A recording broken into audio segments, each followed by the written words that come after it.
Saúde a todos na graça de Jesus. Apesar do contexto em que estamos, é bom nós nos podemos encorajar mutuamente através daquilo que ultrapassa o espaço e o tempo, daquilo que não nos limita, que é a verdadeira palavra de Deus, com a qual nós nos podemos encorajar mutuamente. Esta manhã eu quero fazer com que o Espírito da Páscoa continue nos nossos corações. Na verdade, entre as várias festas que se celebra na comunidade religiosa, nós temos o Natal e a Páscoa como as principais. Mas eu creio que a celebração da Páscoa tem tendência a acabar no dia a seguir à Páscoa, quando na verdade nós sabemos que a ressurreição de Jesus é um elemento fundamental da própria fé cristã, que aliás a distingue de outros credos religiosos. Foi hasteando a bandeira da ressurreição de Jesus que os discípulos foram por todo o mundo daquele tempo e anunciaram o Evangelho que Jesus lhes tinha deixado. Eu considero tão relevante os acontecimentos pós-ressurreição que quero estender a nossa reflexão sobre a ressurreição do Senhor Jesus por mais tempo. Se Deus permitir, manteremos este plano por 2 domingos. Vamos usar esta passagem bíblica que já foi lida, de Lucas capítulo 24, verso 13 ao verso 36, para refletirmos. E a grande pergunta é: o que a realidade da ressurreição do Senhor Jesus causou? O que é que mudou nos discípulos que iam a caminho de Emaús quando Jesus conversou com eles? Na verdade, o contexto naquela altura era um contexto, um ambiente de consternação em toda a nação, mas principalmente naqueles que tinham participado da última festa da Páscoa. Eles vinham desanimados porque as suas esperanças não se concretizaram. A aspiração por uma Jerusalém livre de opressão e da presença romanas tinham alimentado o coração de muitos que tinham deixado as suas terras do interior para virem para Jerusalém, a capital. De forma estratégica mudaram as suas residências porque durante 3 anos ouviram falar da restauração de Israel e todos queriam certamente estar por perto quando essa restauração acontecesse. Muitos tinham colocado a sua confiança e esperança no Messias e agora vê-lo morto era uma completa decepção. Não foi que Jesus os decepcionasse, pois as expectativas da libertação política eram deles e não de Jesus. Aliás, as profecias acerca dele falavam de um Messias sofredor, moído pelas transgressões dos pecadores e nunca de um Messias guerreiro. Eles estavam concentrados naquilo que os seus corações tanto queriam, por isso eles viam nele um libertador à medida das suas próprias intenções. Aliás, a fé de muitas pessoas não é outra coisa que não o resultado das suas próprias expectativas pessoais. A pergunta coloca-se: será que a minha fé é o resultado das minhas expectativas em relação a Deus ou o resultado dos desejos de Deus em relação a mim? Era domingo, o dia da ressurreição do Senhor Jesus, e alguns dos discípulos que o tinham acompanhado estavam de volta às suas casas. Na verdade, o sonho para muitos tinha chegado ao fim. 2 desses discípulos tinham vindo de uma aldeia chamada Emaús, a noroeste da capital, distante cerca de 11 quilómetros. 3 horas a pé seria suficiente para percorrer esse caminho entre Jerusalém e Emaús. O tema da conversa eram os acontecimentos dos últimos dias lá em Jerusalém. Todos falavam daquela Páscoa que marcou a história da nação para sempre e de forma bem profunda e indelével a vida de muitas pessoas. Eles falaram entre si e faziam perguntas um ao outro. De repente juntou-se ao grupo um terceiro companheiro de viagem. Isto era normal. O Mestre ressuscitado não foi reconhecido de imediato. Seria Jesus a causa dos seus sentimentos e a fonte das suas interrogações? Será sempre difícil para qualquer pessoa reconhecer Cristo quando nos encontramos fechados nas nossas próprias decepções e desilusões? Era o caso. Eu creio que muitos discípulos de Cristo vivem a sua fé mais no conjunto das suas expectativas do que no conjunto dos valores da fé cristã. Já no tempo do Senhor Jesus, muitos seguiam-no por causa das expectativas pessoais e não tanto pelas expectativas que Jesus imprimia neles. O episódio do capítulo 6 do Evangelho de João é exemplo disso, a ponto de Jesus sentir necessidade de lançar um repto aos seus seguidores: quereis vocês também retirar-vos?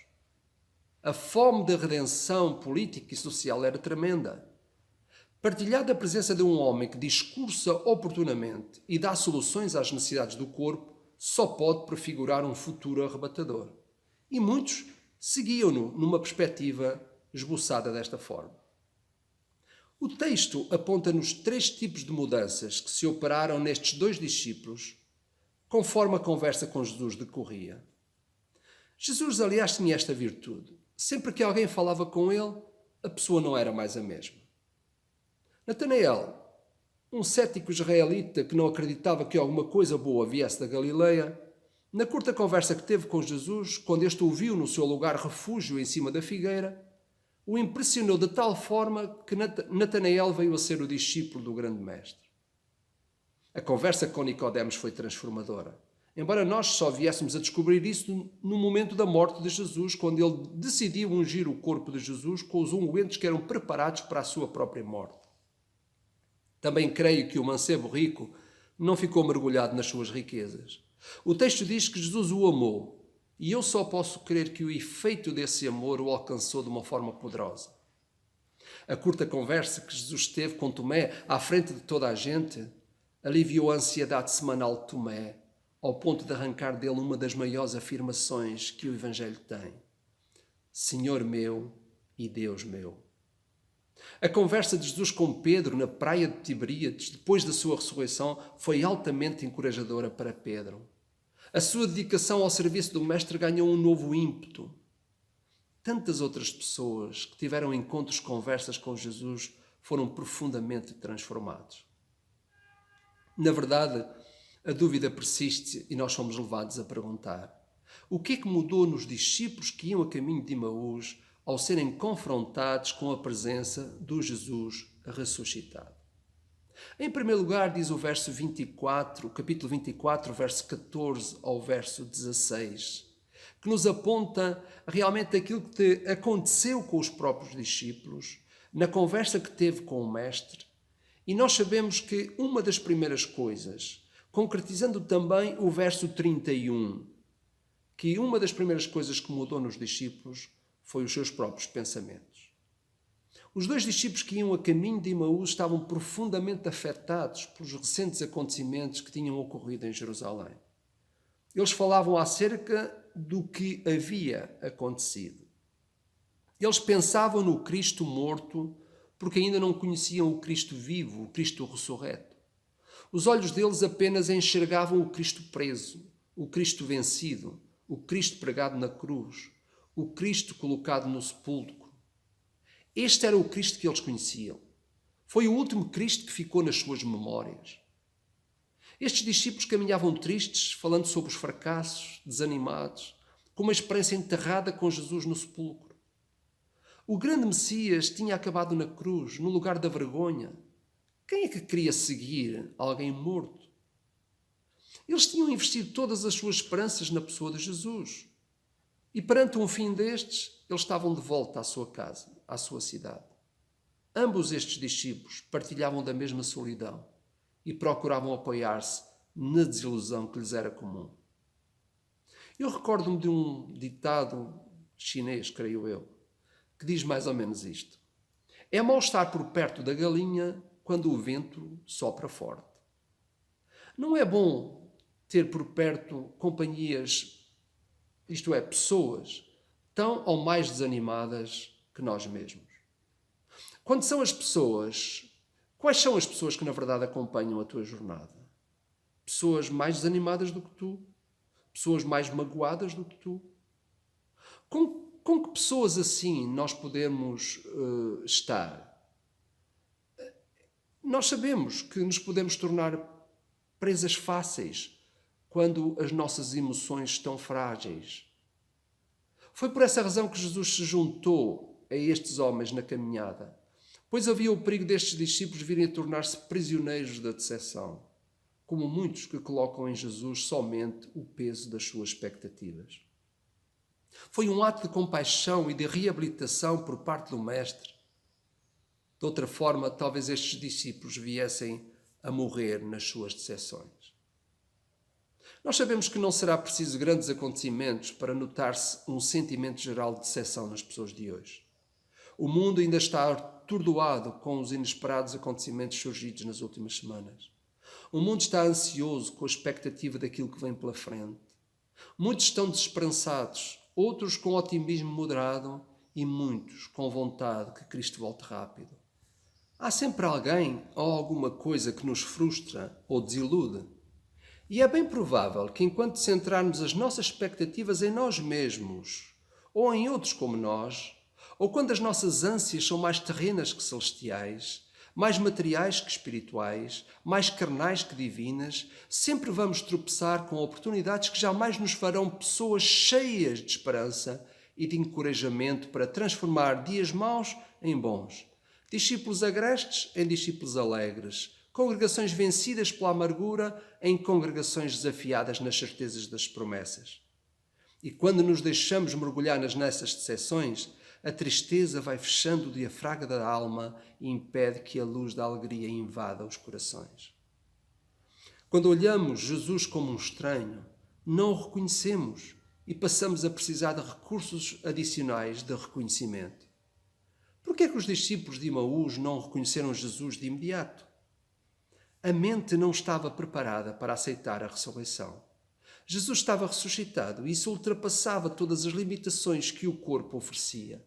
O corruptível dava lugar ao incorruptível, se bem que nele, em Jesus, não foi achado mal algum, a não ser a culpa do pecado humano que imperou no seu corpo no momento da sua morte na cruz.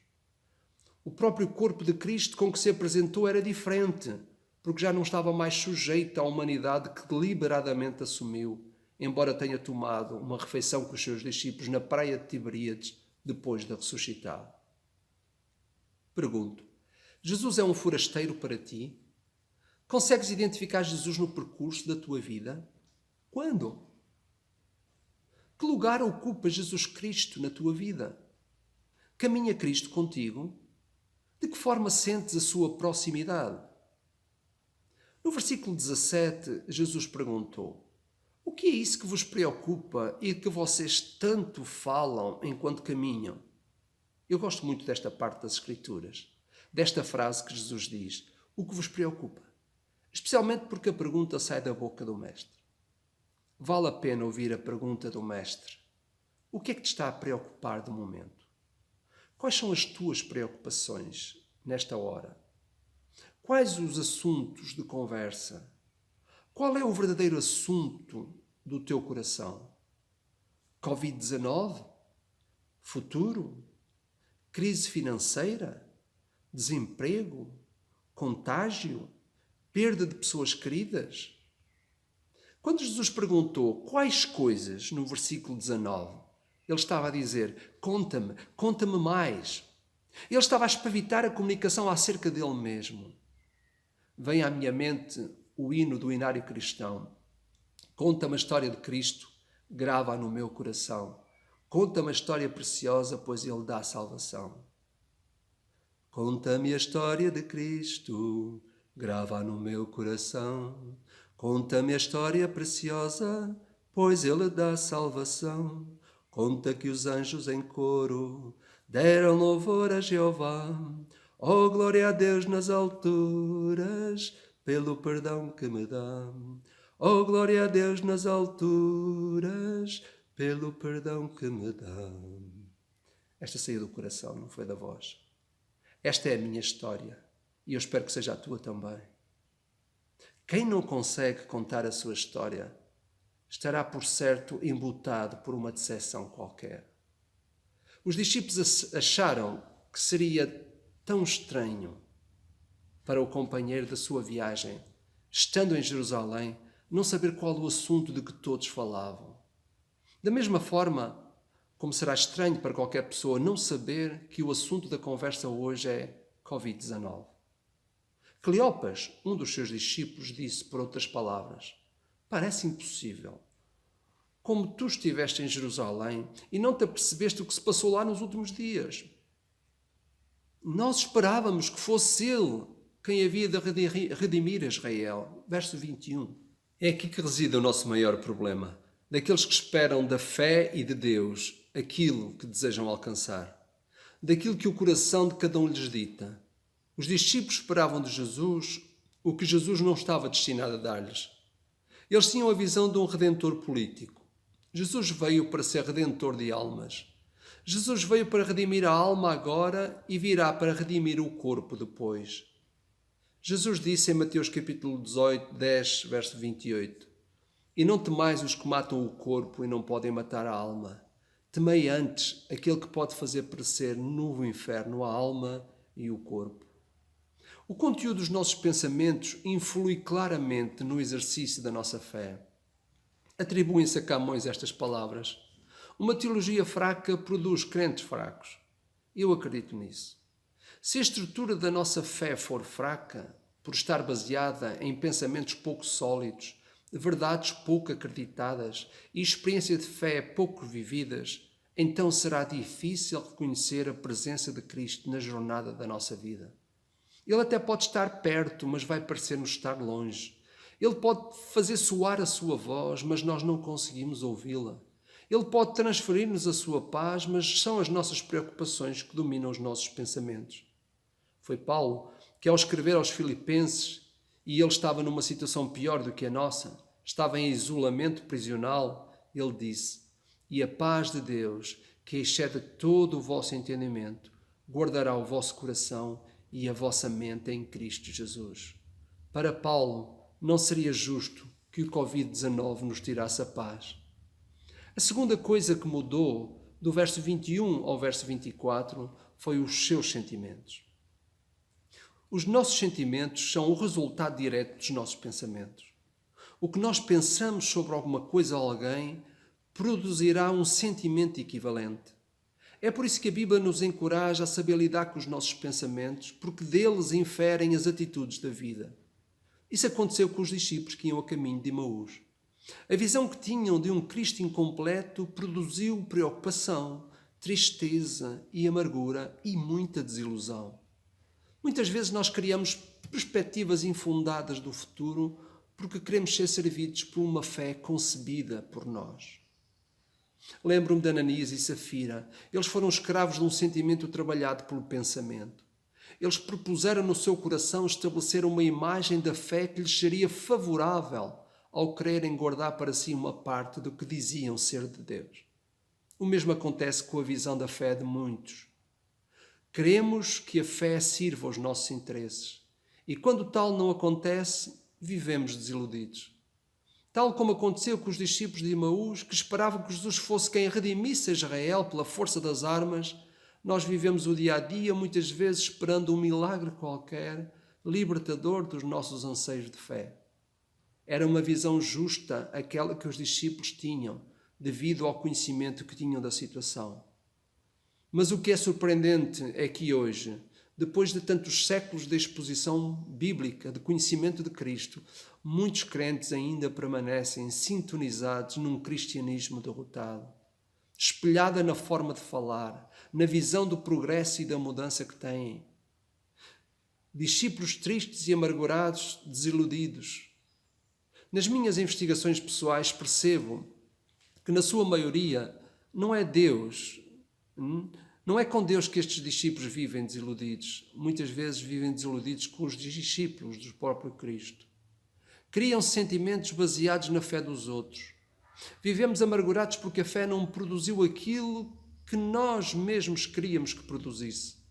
Criamos a ideia de que a fé nos serve em vez de nos apercebermos que nós é que servimos a fé e o resultado dessa fé depende do trabalho interior de cada um e da prestação que essa ressurreição produz em nós. Muitos continuam mortos nos seus sentimentos porque são mortos nos seus pensamentos. É o velho homem que domina. A chama nem sempre arde como ardia no coração dos discípulos de Emaús. Eles diziam: porventura não ardia em nós, no nosso coração, quando pelo caminho nos falava e nos abria as Escrituras? A verdade do Evangelho afetou as suas emoções e alterou as suas vontades. Eu desejo para mim que os entranháveis afetos da compaixão de Cristo, como diz Paulo, inundem o meu coração e o teu coração. Que o vigor da nossa alma seja alimentado pelo Espírito, arda de satisfação ao percorrermos a carreira da fé cristã. Mas isso depende da escolha de cada um também. O confronto com as palavras de Jesus produziram mudança de sentimento nos discípulos de Emaús e será bom que produza o mesmo efeito em nós. Jesus chamou-lhes, no verso 25, insensatos e lentos, isto é, embutados na compreensão e atrasados nos sentimentos. Eles ficaram cativos da má memória de sexta-feira, o Mestre morto na cruz, e por isso a alma ficou atrasada face à cronologia do tempo. A nossa cronologia da história nem sempre coincide com a cronologia da alma. Aqueles discípulos ainda estavam na sexta e já era domingo. A existência de uma vida totalmente redimida opera o milagre de colocar a alma na dianteira da cronologia, porque faz-nos pisar o terreno da eternidade.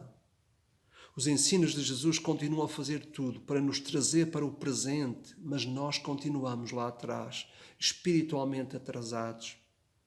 A alma de muitos cristãos parou no tempo. Leais ao passado e fechados para o futuro, para o eterno, o descompasso entre o tempo e a eternidade continua a fazer dos discípulos de Cristo pessoas agarradas a valores que não pertencem à matriz celestial. É fácil andarmos atrasados relativamente à eternidade, porque custa acreditar que a vida do cristão esteja submetida à novidade de vida. Mesmo que não entendamos ou não percebamos, as misericórdias do Senhor renovam-se a cada manhã. Há ressurreição todos os dias. Talvez haja crentes portadores de uma imagem distorcida, incompleta de Jesus Cristo. E quanto maior for o nosso apego ao passado, maior é a nossa visão de um Cristo incompleto. É um perigo para a fé ver um Cristo do passado. O equilíbrio da fé deve ser feito com uma visão num Cristo vitorioso, um Cristo presente, mudando caráteres e pensamentos, alterando visões e comportamentos, determinando metas e assegurando o futuro da fé nos nossos corações. Há muitas pessoas alimentando-se de um presente, num presente de um futuro passado, de um futuro morto. O passado já ditou os seus alcances, mas o futuro projeta-se na medida da nossa confiança neste Cristo vivo. Precisamos da mesma visão do apóstolo Paulo, quando ele em 2 Coríntios capítulo 4, verso 16 ao verso 18 diz: por isso não desanimemos. Pelo contrário, mesmo que o nosso homem exterior se corrompa, contudo o nosso homem interior se renova de dia em dia, porque a nossa leve e momentânea tribulação produz para nós eterno peso de glória, acima de toda a comparação, não atendendo nós nas coisas que se veem, mas que não se veem. Porque o que se vê é temporal, as que se não veem são eternas. Lembro-me do falecido cineasta português Manuel Oliveira, falecido, creio eu, por volta do ano 2015, quando tinha 106 anos. Ele dizia: o presente é a fábrica do passado, em parte com muita razão. A visão do Evangelho que eu transporto do meu passado influencia profundamente a prestação da minha fé no tempo presente. Não podemos fugir ao passado, ao facto de que somos um produto da nossa infância, do ambiente vivido no lar, na escola e para alguns na igreja. Mas quando nos transportamos para a realidade de uma vida transformada por Jesus Cristo, as coisas mudam de figura. Paulo ajuda-nos a entender isso quando diz: já estou crucificado com Cristo e vivo não mais eu, mas Cristo vive em mim. A vida que agora vivo na carne, vivo-a na fé do Filho de Deus, o qual me amou e se entregou a si mesmo por mim. Estes dois discípulos do caminho de Emaús estavam em risco de viver o futuro com o sentimento de um Jesus morto, um Jesus crucificado. A evidência da ressurreição produziu neles uma mudança de pensamento, originando um novo sentimento. Diz o verso 31 que abriram-se-lhes os olhos e o reconheceram. As mentes deles permaneciam fechadas para perspectivas maiores que, na verdade, aquelas que estavam à sua própria disposição. Na verdade, eles não estavam abertos para a manifestação do poder de Deus. É curioso que, apesar da aproximação de Jesus, da voz de Jesus, das palavras de Jesus, da autoridade de Jesus em chamar-lhes néscios e tardes de coração, eles não identificaram a pessoa. Foi no modo de partir o pão que eles perceberam que estavam na presença do Salvador.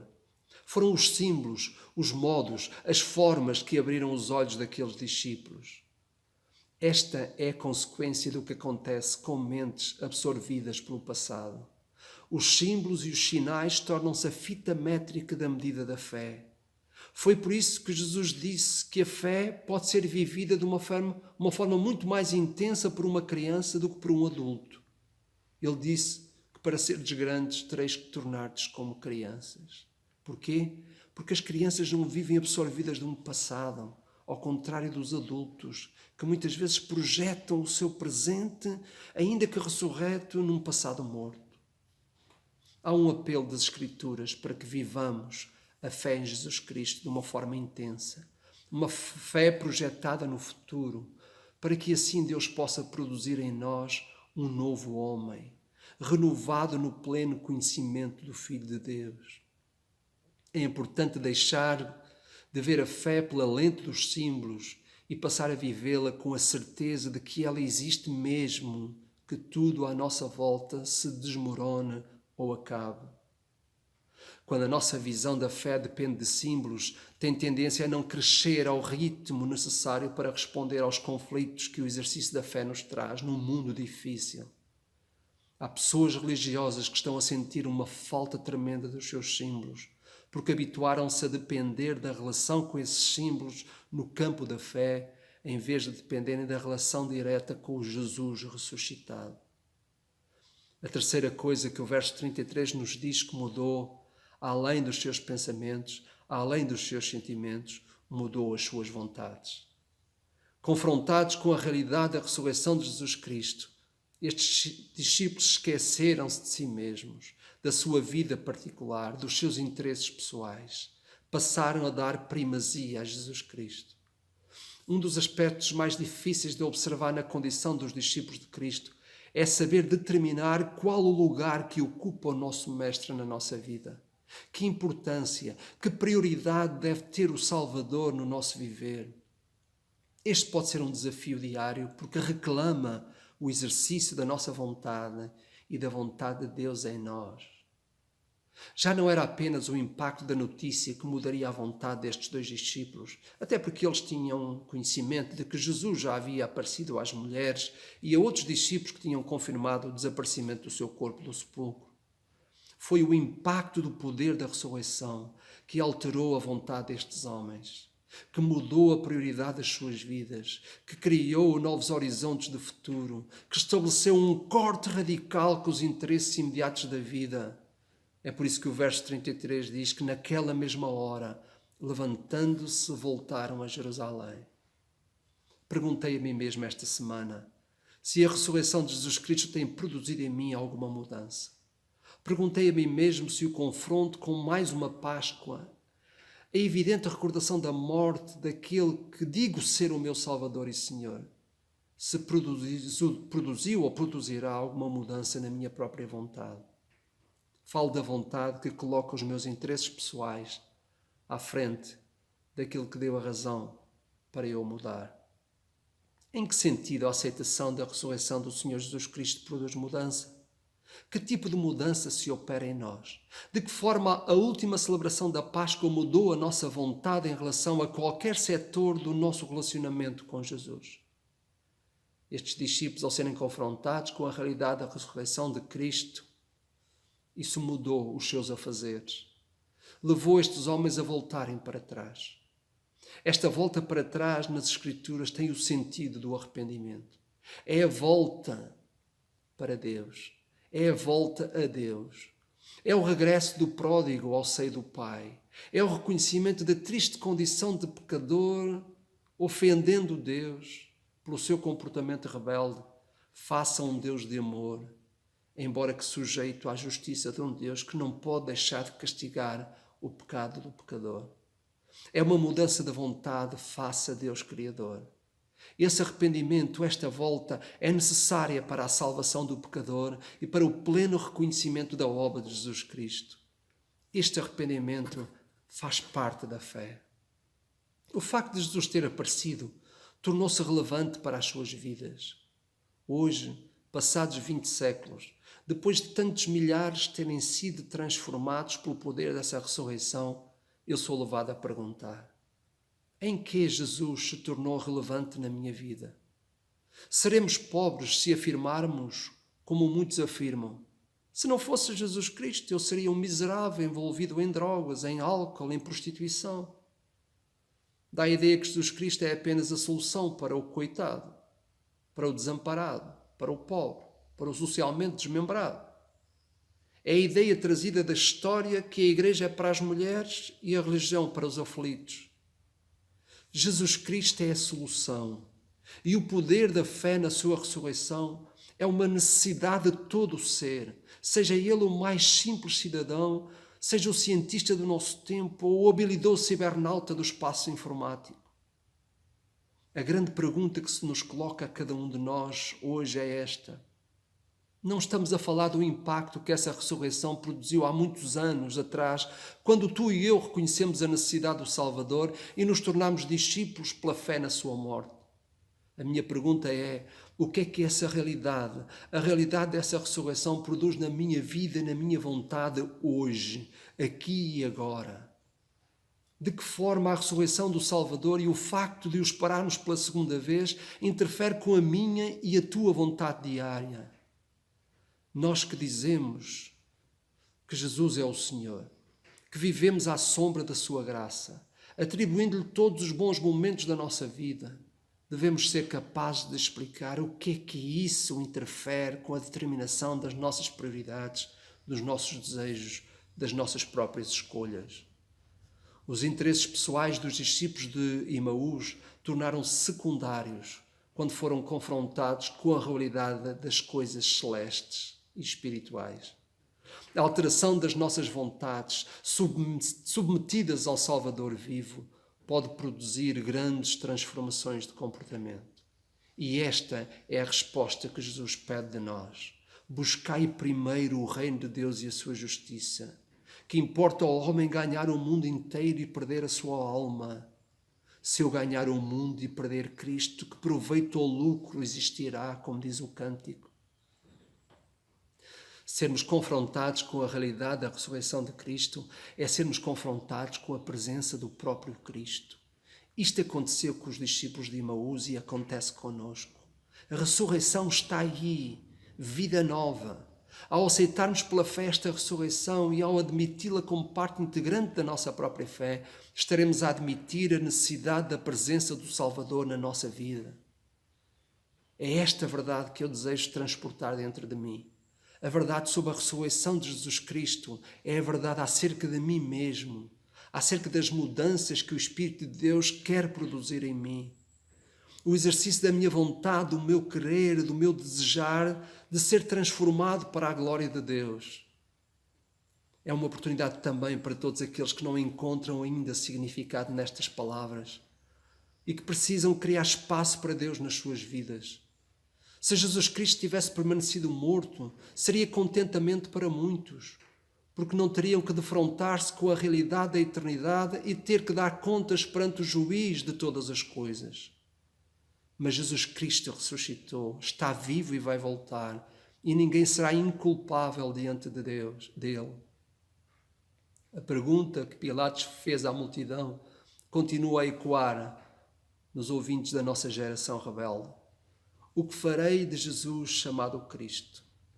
A pergunta é: que lugar tens tu para o Jesus ressuscitado? De que forma a evidência da ressurreição de Jesus afetou os teus pensamentos, os teus sentimentos e as tuas vontades?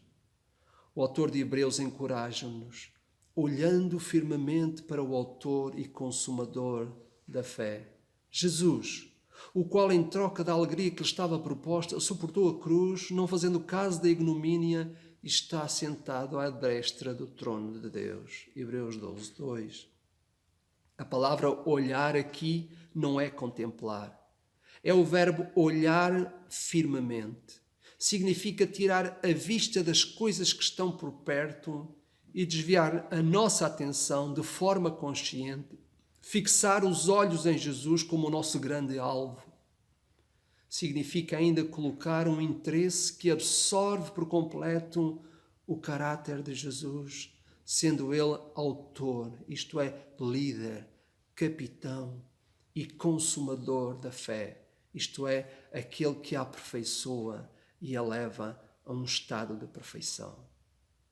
Eu e tu precisamos desta realidade da ressurreição de Cristo dentro de nós mesmos, para que as circunstâncias à nossa volta não nos tolhem o pensamento, os sentimentos e a vontade.